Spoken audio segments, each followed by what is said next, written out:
मैले हिजो यहाँसम्म पढाएको थिएँ मेथड अफ प्राइसिङमा। तपाईहरुले यो मेथडलाई पनि हल्का सम्झिनु भयो भने न्युमेरिकल गर्दा कुन क्वेशन सोधेको भन्ने कुरामा कन्फ्युज हुन्छ कहिलेकाहीँ। त्यो कारणले यो मेथडलाई विशेष ख्याल गर्नु होला। जस्तै फर एक्सटर्नल सेल्स भनेको छ यहाँनिर, अनि what is the transfer price, यो बी मा हेर्नु त ट्रान्सफर प्राइसिङ भनेको छ हैन। ए मा for external sales to the firm, B मा ट्रान्सफर प्राइसिङ भनेको छ। ट्रान्सफर प्राइसिङ पनि तपाईको कस्ट बेस अन्तर्गत भेरिएबल कस्ट हुन्छ। भेरिएबल कस्टमा पनि दुईटा टाइप्स हुन्छ, अनि फुल कस्ट हुन्छ। फुल कस्टमा पनि दुईटा टाइप्स हुन्छ। जबसम्म तपाईलाई ट्रान्सफर प्राइस भन्दैन अथवा एउटा डिपार्टमेन्टबाट आफ्नै कम्पनीको अर्को डिपार्टमेन्टमा ट्रान्सफर गर्ने प्राइस के हो भन्दैन, तबसम्म त्यो ट्रान्सफर प्राइस हुँदैन। माथि एक्सटर्नल तिर सोधेको हो भन्ने तपाईले बुझ्नु पर्यो है। इन्टर डिपार्टमेन्ट तपाईको दुई तीनवटा डिपार्टमेन्ट भएको कम्पनी छ, त्यसमध्ये एउटा डिपार्टमेन्टबाट अर्को डिपार्टमेन्टमा अथवा एउटा सेगमेन्टबाट अर्को सेगमेन्टमा बेच्ने मूल्य कति हो भन्यो। ट्रान्सफर भन्ने शब्द नल्याएर त्यसरी भन्यो भने पनि ट्रान्सफर प्राइस नै भयो, होइन भने ट्रान्सफर प्राइस नै भन्नु पर्यो। त्यो पनि छैन भने तपाईको sale for external to the firm भनेको आफ्नो फर्मदेखि बाहिरी कम्पनीलाई बेच्ने मूल्य सोधेको भन्ने बुझ्नुपर्छ। अनि यसमा एक्सटर्नल भित्र कस्ट बेस प्राइसिङ छ। कस्ट बेस प्राइसिङमा भेरिएबल कस्ट बेस प्राइसिङ अथवा मार्जिनल कस्ट बेस प्राइसिङ भन्छौँ यसलाई हामीले। यसमा पनि दुईटा हुन्छ, एउटा manufacturing variable manufacturing cost plus pricing, एउटा total manufacturing cost plus pricing हुन्छ। त्यस्तै फुल कस्ट प्राइसिङ अथवा टोटल कस्ट प्राइसिङ अथवा एब्जर्प्सन कस्ट प्राइसिङ भन्छ। कहिलेकाहीँ what is the price according to full cost pricing भनिदिन सक्छ, कहिलेकाहीँ according to total cost pricing भन्न सक्छ, कहिलेकाहीँ एब्जर्प्सन कस्ट प्राइसिङ मेथड भनिदिन सक्छ। त्यो भनेको टोटल कस्ट नै हो भनेर अथवा फुल कस्ट नै हो भनेर तपाईले बुझ्नु पर्यो। यसमा पनि दुईटा टाइप्स हुन्छ। त्यसपछि activity base costing ABC costing अलि लेस इम्पोर्टेन्ट छ, त पनि हेर्छौँ हामी।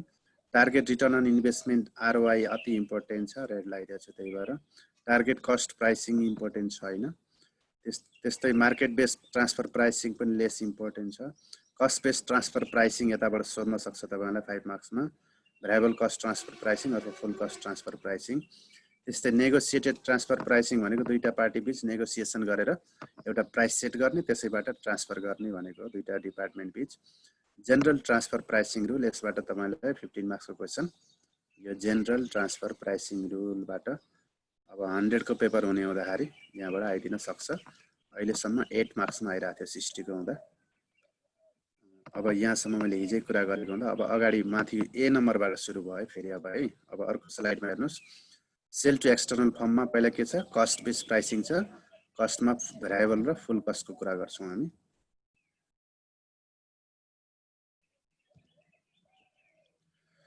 अब भेरिएबल अथवा मार्जिनल कस्ट प्राइसिङ हेर्नुस्। अन्डर दिस मेथड भनेको भेरिएबल कस्ट प्राइसिङ मेथडमा selling price is determined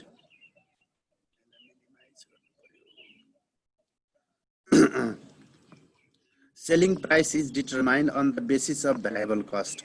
variable cost pricing भन्ने बित्तिकै हामीले भेरिएबल कस्टका आधारमा सेलिङ प्राइस डिटरमाइन गर्छौँ। भन्नुको अर्थ यहाँनिर फिक्स कस्टलाई हामीले इग्नोर गर्छौँ।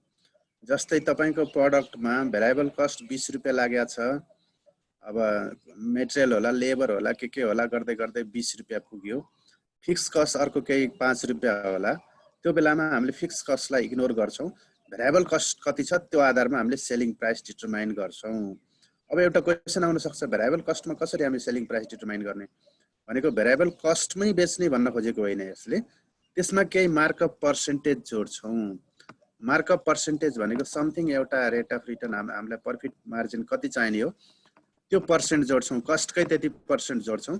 त्यो पर्सेन्ट कसरी बनाउँछौँ भन्दाखेरि भनेको फिक्स कस्ट कभर हुने र हामीलाई जुन निश्चित प्रतिशत नाफा चाहिने हो त्यो पनि आउने गरी त्यो मार्कअप पर्सेन्टेज डिटरमाइन गर्छौँ। त्यही भनेको छ यहाँनिर it give emphasis on the contribution margin. Variable cost भन्ने बित्तिकै यहाँ कन्ट्रिब्युसन मार्जिनलाई यसले बढी प्रायोरिटी दिन्छ। It is used to cost volume profit analysis the desire profit and fix cost is added. यहाँ हेर्नु है के भन्नु, भेरिएबल कस्ट भन्ने बित्तिकै यहाँ फिक्स कस्टको कुरा आउँदैन। त्यही भएर desire profit and fix cost is added to the total variable cost in order to fix the selling price.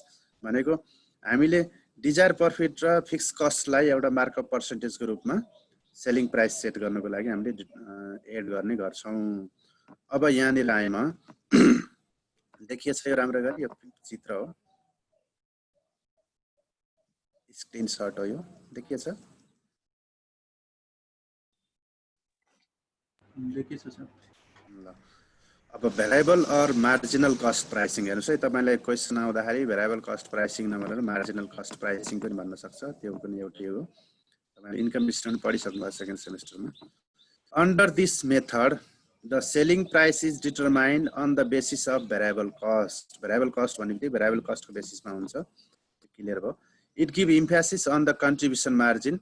It is used to cost volume profit analysis. The desired profit and fixed cost added to the total variable cost to fix the selling price. अब यो variable costing cost मेथडबाट कसरी price determine गरिन्छ भन्ने कुरा आयो। अब मैले अघि नैदेखि भनिरहेको छु भेरिएबल कस्ट अथवा मार्जिनल कस्ट भित्र पनि दुईटा तरिका छ। हेर्नुस् त, variable manufacturing cost plus pricing system. एउटा variable manufacturing cost plus pricing अनुसार हामीले सेलिङ प्राइस डिटरमाइन गर्न सक्छौं, एउटा टोटल भेरिएबल कस्ट प्लस प्राइसिङबाट गर्न सक्छौं। भनेको म्यानुफ्याक्चरिङ कस्ट प्लस प्राइसिङ अथवा total variable cost plus pricing. Non manufacturing variable कस्टलाई पनि राखियो भने टोटल भेरिएबल कस्ट आउने भयो। तर यहाँनिर तपाईलाई क्वेशनले के सोधेको छ, तपाईले कुन अनुसार तपाईले प्राइस सेट गर्दै हुनुहुन्छ त्यसमा हामी डिपेन्ड हुनु पर्यो। तपाईलाई what is the price of the product according to variable manufacturing cost plus pricing भन्दाखेरि तपाईले खाली भेरिएबल म्यानुफ्याक्चरिङ कस्टलाई मात्रै ख्याल गर्नु पर्यो। What is the price of the product according to variable cost plus pricing भने भेरिएबल कस्ट प्लस भन्यो, manufacturing भने जोडेन भने त्यो टोटल कस्ट हो भनेर, टोटल भेरिएबल कस्ट हो भनेर तपाईले बुझ्नुपर्छ।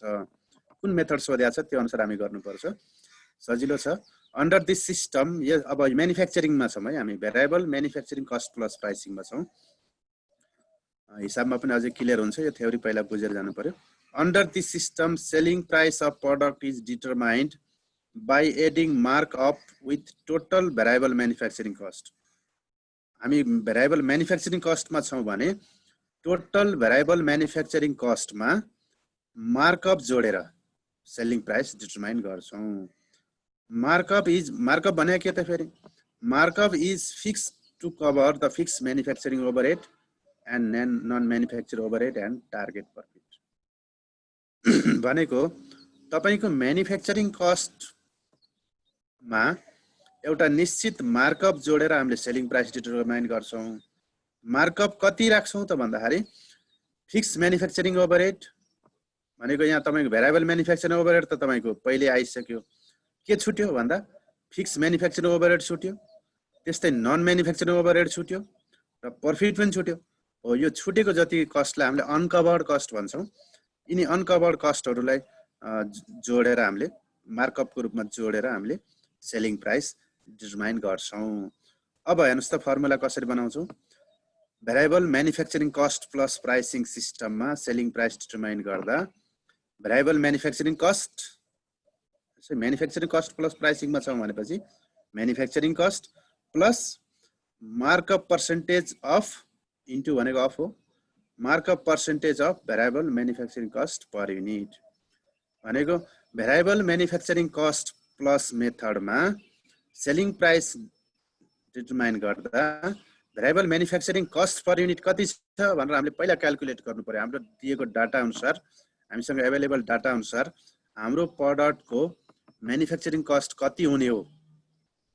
तपाई प्रोडक्सन गर्न गइरहनु भएको छ, उत्पादन गर्नुभयो, सेलिङ प्राइस डिटरमाइन गर्दै हुनुहुन्छ भने म्यानुफ्याक्चरिङ कस्ट पर युनिट कति भयो प्लस तपाईले त्यही म्यानुफ्याक्चरिङ कस्टमा कति % मार्कअप लिने हो, त्यो मार्कअप जोडेर तपाईले सेलिङ प्राइस डिटरमाइन गर्नुहुन्छ।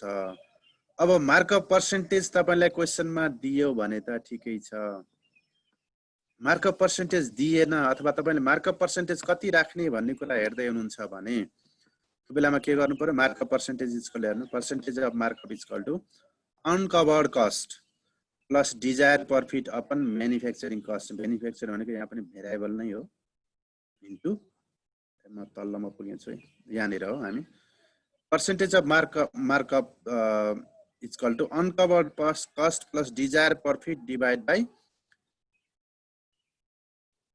यो पनि टोटल वाला रहेछ, यहाँ हो हामी। Markup percentage is equal to uncovered cost plus desire profit divide by variable manufacturing cost into 100। यहाँनिर हेर्नुहोस् है, हाम्रो फर्मुला के थियो भन्दाखेरि भेरिएबल म्यानुफ्याक्चरिङ कस्ट अन्तर्गत भेरिएबल म्यानुफ्याक्चरिङ कस्ट पर युनिटमा हामीले समथिङ मार्कअप पर्सेन्टेज जोड्थ्यौँ, के को भेरिएबल म्यानुफ्याक्चरिङ कस्टकै। मार्कअप पर्सेन्टेज कसरी निकाल्ने भन्दा अनकभर्ड कस्ट भनेको यहाँ के होला भन्दा यो सेलिङ प्राइसमा हेर्नु त हो, यहाँनिर मेरो कर्सर देखिएको छ हैन, यहाँनिर भेरिएबल म्यानुफ्याक्चरिङ कस्ट त तपाईले राखिसक्नु भयो सेलिङ प्राइसको रूपमा, भने अरु के छुट्यो त भन्दाखेरि यो छुट्यो नि, फिक्स म्यानुफ्याक्चरिङ छुट्यो, नन म्यानुफ्याक्चरिङ छुट्यो, भने यिनीहरु भनेका के हुन् त अनकभर्ड कस्ट हुन्। अनकभर्ड कस्ट तपाईको डाटामा कस्ट डाटामा अब छुटेका डाटाहरु भेरिएबल म्यानुफ्याक्चरिङ कस्ट भित्र नपरेका डाटा जति पनि एमाउन्ट छ त्यो सबै एमाउन्टलाई हामीले अनकभर्ड कस्ट भन्छौं। प्लस तपाईले समथिङ पर्सेन्ट एउटा निश्चित एमाउन्ट डिजायर प्रॉफिट पनि तपाईलाई चाहिन्छ, त्यो डिजायर प्रॉफिट कति हो, यो दुईटा तपाईको अनकभर्ड भएको टोटलमा, यो कस्टको रूपमा यो प्रॉफिटको रूपमा। अनि त्यसलाई manufacturing cost variable manufacturing cost बेसमा हुनुहुन्छ, त्यही भएर त्यही variable manufacturing cost base per युनिटले डिवाइड गर्नुभयो इन्टु 100 गर्दा तपाईको मार्कअप पर्सेन्टेज आयो। अब भेरिएबल म्यानुफ्याक्चरिङ कस्टमा के पर्छ यो जानिसकेको कुरा हो तपाईको भन्दा direct material, direct labour, direct expenses, variable manufacturing overhead भनेका यी भेरिएबल म्यानुफ्याक्चरिङ ओभरहेड हुन्। अब अनकभर्ड कस्ट के पर्यो त्यसमा, यहाँनिर छ यो अनकभर्ड कस्ट भनेको यो भेरिएबल म्यानुफ्याक्चरिङ कस्ट बाहेकका सबै कस्टहरु अनकभर्ड कस्टमा परे। Fix manufacturing overhead, variable selling and administration overhead variable नै, fix selling and administration overhead यिनीहरु भनेका तपाईको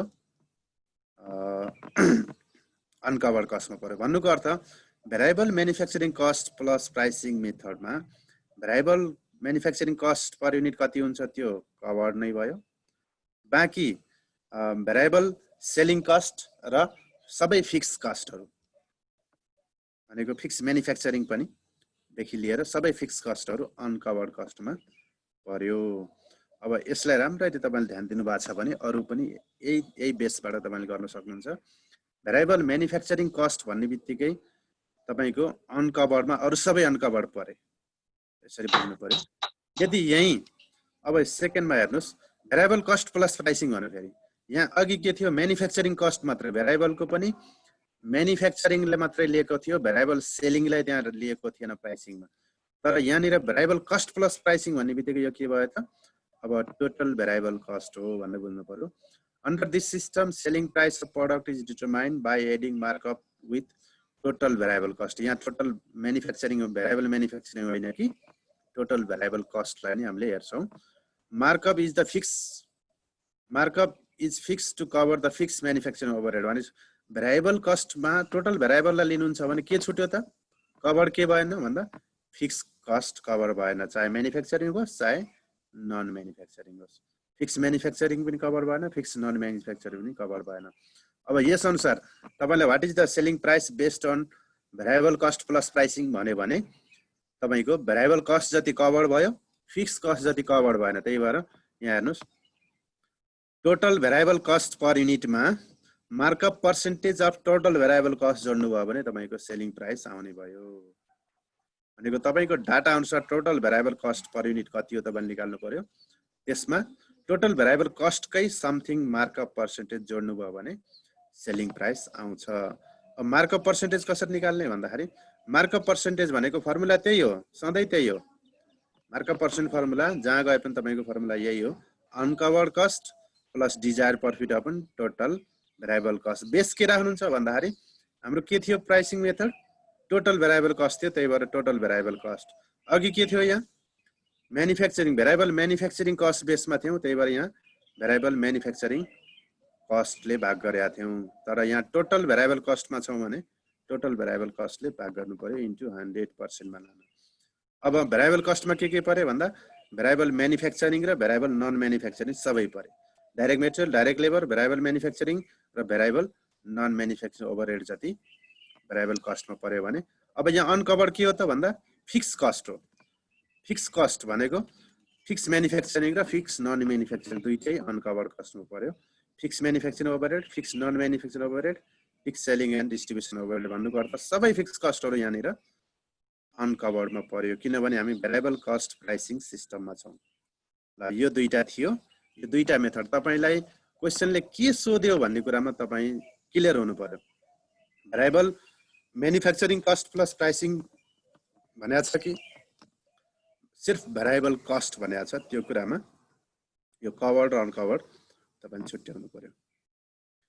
अब फुल कस्ट फुल कस्टमा पनि दुईटा।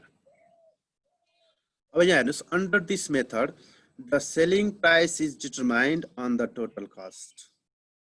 The desired profit is added to the total cost in order to fix the selling price. भनेको total cost per unit मा हामीले desired profit जोडेर selling price determine गर्छौं। The most conventional method of pricing यो भनेको के हो त एउटा सबैभन्दा राम्रो प्राय युज गर्ने मेथड हो। टोटल कस्ट निकालेर त्यसमा प्रॉफिट जोडेर सेलिङ प्राइस निर्धारण गर्ने एउटा सामान्य चलन चल्तीको मेथड हो। अब टोटल फुल कस्ट मेथड अथवा टोटल कस्ट मेथड अथवा एब्जर्प्सन कस्ट मेथड पनि भन्छौं यसलाई हामीले। त्यसमा पनि manufacturing cost plus pricing method. यहाँ हेर्नुस्, भेरिएबल भन्ने शब्द छैन, भेरिएबल भन्ने शब्द छैन। Manufacturing cost plus pricing method भन्यो भने त टोटल कस्ट प्राइसिङ मेथड हो भनेर तपाईले बुझ्नु पर्यो आफै। Under this method system, selling price of product is determined by adding the markup with total manufacturing cost. Total manufacturing भन्ने बित्तिकै यहाँ के पर्यो? टोटल भेरिएबल म्यानुफ्याक्चरिङ र टोटल फिक्स म्यानुफ्याक्चरिङ कस्ट। अरु नन म्यानुफ्याक्चरिङ जति के भयो त भन्दा अनकभर्ड कस्टमा पर्यो। Markup is fixed to cover the non manufacturing overhead and target profit. अब मार्कअप हामीले कति % राख्ने, कति अमाउन्ट राख्ने भन्दाखेरि अब म्यानुफ्याक्चरिङ कस्ट प्लस प्राइसिङ भन्ने बित्तिकै नन म्यानुफ्याक्चरिङ जति अनकभर्ड भयो त्यसलाई कभर गर्नु पर्यो, प्लस तपाईको डिजायर्ड टार्गेट प्रॉफिट कति हो त्यसलाई कभर गर्नु पर्यो। सेलिङ प्राइस इज कल्ड हेर्नुस्, म्यानुफ्याक्चरिङ कस्ट पर युनिट, यहाँनिर म्यानुफ्याक्चरिङ भनेको total manufacturing variable plus fix manufacturing per unit कति हो plus markup percentage of manufacturing cost per unit गरेर तपाईले यो सेलिङ प्राइस डिटरमाइन गर्नुभयो। अब पर्सेन्टेज अफ मार्कअप भनेको फर्मुला त्यही नै भयो, uncovered cost plus desire profit upon केले भाग गर्नुहुन्छ भन्दा तपाईको बेस के हो। बेस भनेको कुन बेसिसमा तपाईले सेलिङ प्राइस निकाल्दै हुनुहुन्छ भन्दा म्यानुफ्याक्चरिङ कस्ट प्लसबाट निकाल्दै हुनुहुन्छ भने म्यानुफ्याक्चरिङ कस्ट प्लसले कस्ट पर युनिटले डिभाइड गर्नुहुन्छ, गर्दाखेरि तपाईको मार्कअप पर्सेन्टेज आयो। म्यानुफ्याक्चरिङ कस्ट प्लसमा छौं भनेपछि नन म्यानुफ्याक्चरिङ जति यो अनकभर्ड कस्ट भनेको नन म्यानुफ्याक्चरिङ कस्ट हो भनेर तपाईले बुझ्नु पर्यो। अब म्यानुफ्याक्चरिङमा के पर्यो भन्दा जानिरहेको कुरा भयो, direct material, direct labour, variable manufacturing र फिक्स म्यानुफ्याक्चरिङ पनि पर्यो किनभने हामी यहाँ फुल कस्टमा छौं, total cost total manufacturing cost प्राइसिङमा छौं। अनकभर्डमा variable selling and fix selling भनेको सबै नन म्यानुफ्याक्चरिङ कस्ट जति तपाईको अनकभर्ड कस्टमा पर्यो। यो थियो फुल कस्ट अन्तर्गत पनि टोटल म्यानुफ्याक्चरिङ कस्ट। अब टोटलै कस्ट हो भने के हुन्छ फेरि? Under this system, selling price of product is determined by adding the markup with total cost. भनेको यसमा यो मेथडमा हामीले टोटल कस्ट पर युनिटमा मार्कअप पर्सेन्टेज जोडेर सेलिङ प्राइस डिटरमाइन गर्छौं। अब मार्कअप पर्सेन्टेज के कभर गर्नको लागि जोडिन्छ भन्दा सिर्फ टार्गेट प्रॉफिट। टोटल कस्ट भन्ने बित्तिकै तपाईको सबै कस्टहरु कभर भइसक्यो, भेरिएबल म्यानुफ्याक्चरिङ पनि भइसक्यो, भेरिएबल नन म्यानुफ्याक्चरिङ भइसक्यो, फिक्स म्यानुफ्याक्चरिङ पनि भइसक्यो, फिक्स सेलिङ पनि भइसक्यो। अनि यहाँनिर आएर सिर्फ टार्गेट प्रॉफिट मात्रै कभर नभएको, त्यही भएर हामीले मार्कअप पर्सेन्टेज भनेको टार्गेट प्रॉफिट एचिभ गर्नको लागि कभर गर्नको लागि मार्कअप जोड्ने गर्छौं। Selling price is called and formula same हो, टोटल कस्ट पर युनिट। हामी टोटल कस्ट बेसमा छौं भने total cost per unit plus markup percentage of total cost per unit नै भयो। अब मार्कअप भनेको के त फेरि भन्दा markup is called desire profit. यहाँ अनकभर्ड कस्ट भने हामीले लेखिएन, लेख्न पनि सक्नुहुन्छ तपाईले एउटै फर्मुला बनाउन लागि, uncovered cost plus desire profit upon total cost into 100। अब अनकभर्ड कस्ट यहाँ 0 भइदियो, किनभने तपाई कुन बेसमा हुनुहुन्छ टोटल कस्टमा छौं टोटल कस्ट भन्ने बित्तिकै सबै कस्टहरु कभर भइसक्यो त्यही भएर यहाँ अनकभर्ड कस्ट 0 हुँदा हामीले यहाँ अनकभर्ड कस्ट नै हटाइदिएको फर्मुलामा तपाईले uncovered cost plus desire profit upon total cost लेख्न पनि सक्नुहुन्छ बेस त टोटल कस्ट भयो टोटल कस्ट प्राइसिङमा छौं अनकभर्ड कस्ट लेख्नुहुन्छ भने तपाईले त्यहाँनिर अनकभर्ड कस्टमा 0 राख्नु पर्यो यसरी अब टोटल कस्ट भनेको के त भन्दा तपाईको प्रोडक्टका सबै कस्टहरु मैन्युफ्याक्चरिङ नन मैन्युफ्याक्चरिङ भेरिएबल फिक्स सबै कस्टहरु टोटल कस्टमा पर्यो यो दुईटा मेथड भनेको तपाईको एक्सटर्नल सेलिङ प्राइस डिटरमाइन गर्न भेरिएबल कस्टिङ र एब्जर्प्सन कस्टिङ अनुसारको सेलिङ प्राइस डिटरमाइन गर्ने मेथड भयो अब अर्को मेथड हाम्रो भनेको एबीसी कस्टिङ मेथड हो एक्टिभिटी बेस्ड कस्टिङ मेथडबाट पनि हामीले के रे सेलिङ प्राइस डिटरमाइन गर्न सक्छौं यसमा विभिन्न स्टेपहरु हुन्छन् ती स्टेप फलो गर्नुपर्छ तपाईले पहिलो भनेको यसलाई म फास्ट गए पछि यसको क्वेशन गराउँदा डिटेलमा जाउँला मेजर एक्टिभिटी र कस्ट सेन्टरहरु तपाईले आइडेन्टिफाई गर्नु पर्यो सुरुमा त्यसपछि कस्ट ड्राइभर सबै एक्टिभिटीका कस्ट ड्राइभरहरु आइडेन्टिफाई गर्नु पर्यो सेकेन्ड सेमेस्टर पढ्नु भएको छ कुराहरु त्यस्तै कस्ट ड्राइभर उहरु के रे एक्टिभिटी र कुन कुन कस्ट ड्राइभर हुन् भन्ने कुराहरु यिनीहरु सब तपाईले जान्ने कुरा छ जस्तै मेटेरियल ह्यान्डलिङलाई नम्बर अफ मेटेरियल मुभमेन्ट सेटअपलाई नम्बर अफ सेटअप प्रोडक्सनलाई कस्ट ड्राइभरको रूपमा रहन्छ पावर भनेको नम्बर अफ पावर ड्रिलमा हुन्छ यस्ता किसिमका तपाईले कुन एक्टिभिटीको कुन कस्ट ड्राइभर भने तपाईले छुट्याउनु पर्यो त्यसपछि कस्ट ड्राइभर रेट निकाल्नुहुन्छ सबै एक्टिभिटीको कस्ट ड्राइभर रेट भनेको total cost of cost full divide by total volume of cost driver गरेर कस्ट ड्राइभर रेट निकाल्नुहुन्छ त्यसपछि तपाईले कस्ट ड्राइभर रेट निकालिसकेपछि यसरी अनि तपाईले स्टेटमेन्ट कस्ट स्टेटमेन्ट बनाउनुहुन्छ कस्ट स्टेटमेन्ट बनाइसकेपछि टोटल कस्ट निकाल्नुहुन्छ यसरी यो स्टेटमेन्ट बनाएर स्टेटमेन्ट अफ कस्ट बनाएर टोटल कस्ट निकाल्नुहुन्छ यहाँनिर यो फर्मेटको कस्ट पर युनिट तपाईले एबीसी गरेर तल कतिवटा प्रोडक्ट छ कस्ट पर युनिट निकाल्नु भयो नि हो त्यो कस्टमा अब सेलिङ प्राइस कसरी डिटरमाइन गर्छौं भन्दा एकदम इजी आइकै formula total cost per unit भने एक्टिभिटी बेस्ड कस्टिङ अनुसार तपाईको टोटल कस्ट पर युनिट कति आयो त्यसमा markup percentage of total cost जोडेर तपाईले सेलिङ प्राइस निकाल्नुहुन्छ टोटल कस्ट एबीसी मेथडबाट निकाल्नु भयो एबीसी कस्टिङ मेथडबाट त्यसैमा तपाईको मार्कअप पर्सेन्टेज कति हो टोटल कस्टकै मार्कअप पर्सेन्टेज जोडेर तपाईले सेलिङ प्राइस निकाल्नुहुन्छ अब मार्कअप पर्सेन्टेज भनेको यहाँ के भयो त भन्दा यहाँ टार्गेट अनकभर्ड कस्ट भन्ने कुरा आएन यहाँ एक्टिभिटी एबीसी कस्टिङमा सबै कस्ट कभर भइसक्यो भनेपछि target profit divide by total cost भनेको uncovered cost plus target profit divide by total cost into 100 गरेर एकै फर्मुलाबाट तपाईले मार्कअप पर्सेन्टेज निकाल्नुहुन्छ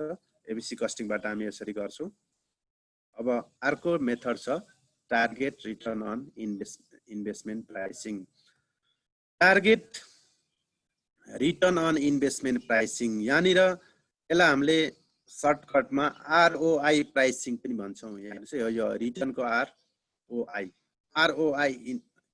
प्राइसिङ पनि भन्छौं यो आरओआई प्राइसिङ ले के गर्छ त यसमा हामीले कसरी सेलिङ प्राइस डिटरमाइन गर्छौं भन्दाखेरि return on investment is the pricing method for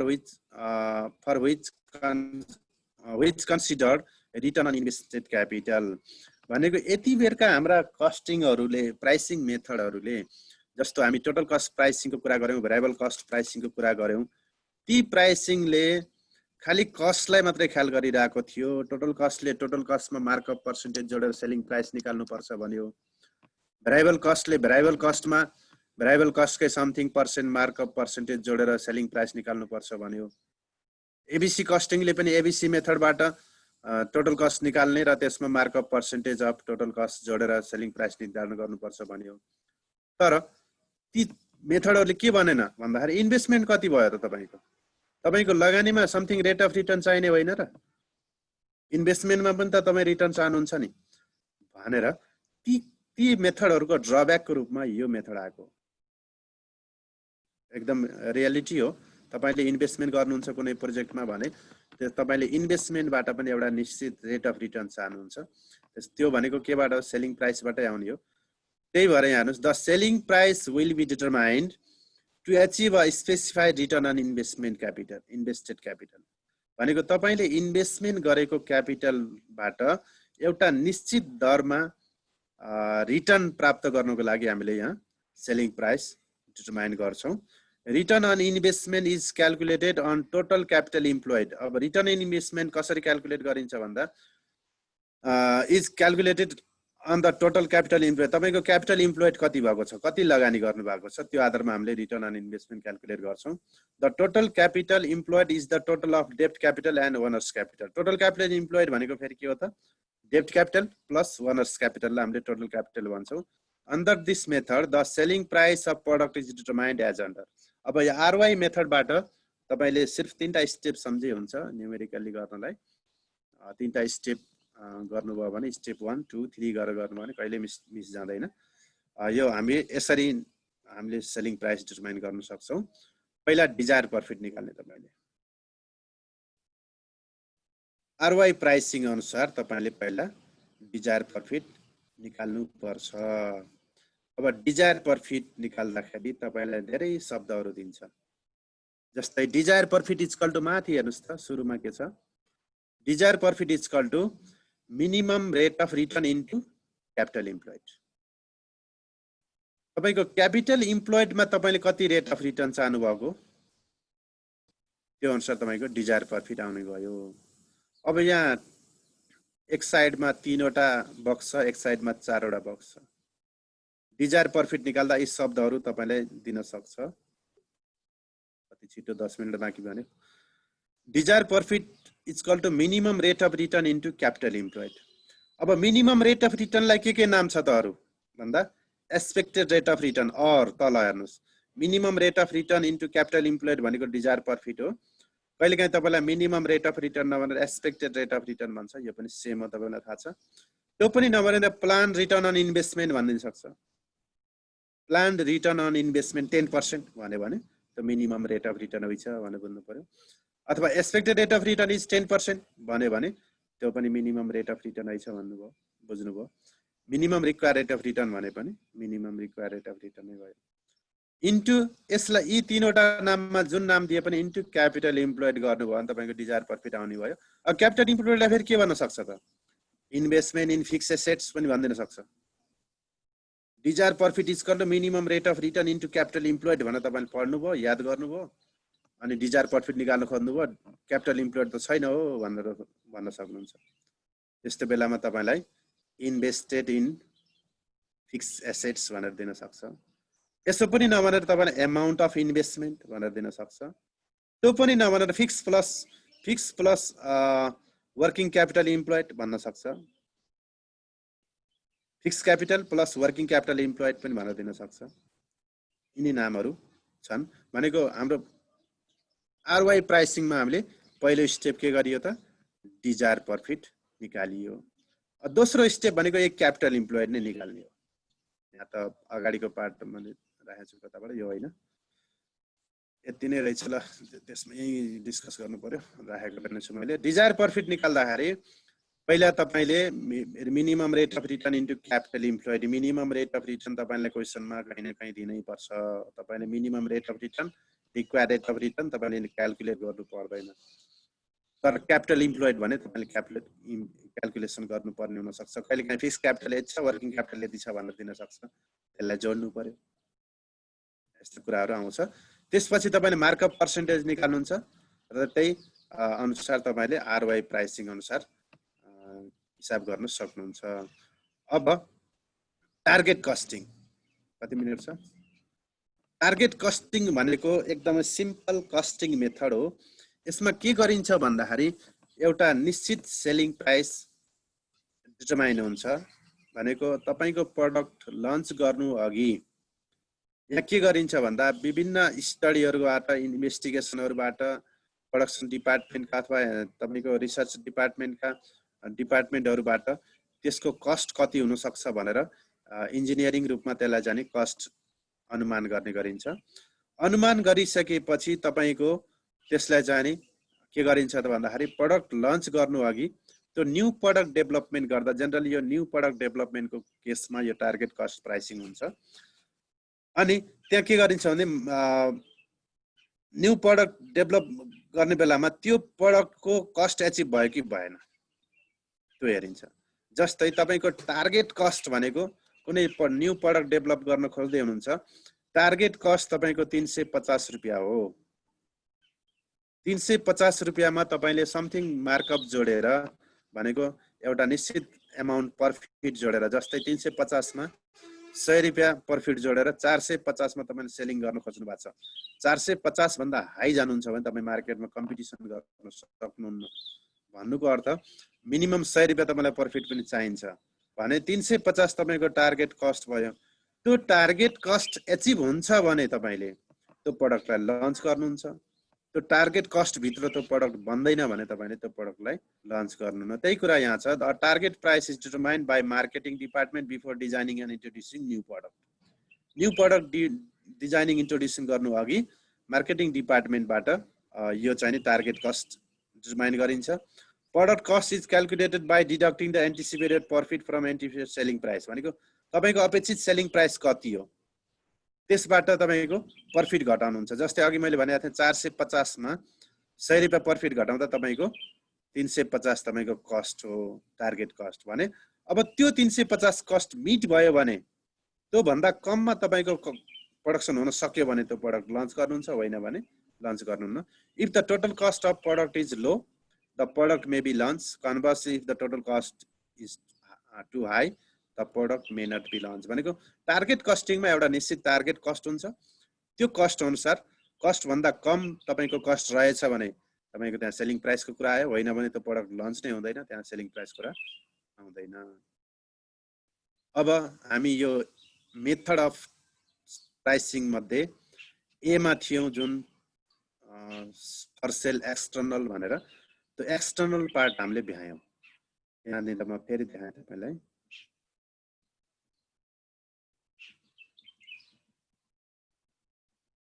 यो मेथड अफ प्राइसिङ मध्ये पार्सेल एक्सटर्नल टु द फर्ममा कस्ट बेस्ड प्राइसिङमा भ्यारिएबल भ्यारिएबलमा पनि दुईटा, फुल कस्टमा पनि दुईटा, activity based costing, target return and investment pricing र टार्गेट कस्ट प्राइसिङ, यो 5 वटा मेथड हामीले थ्योरीमा पढेर भ्याइयो।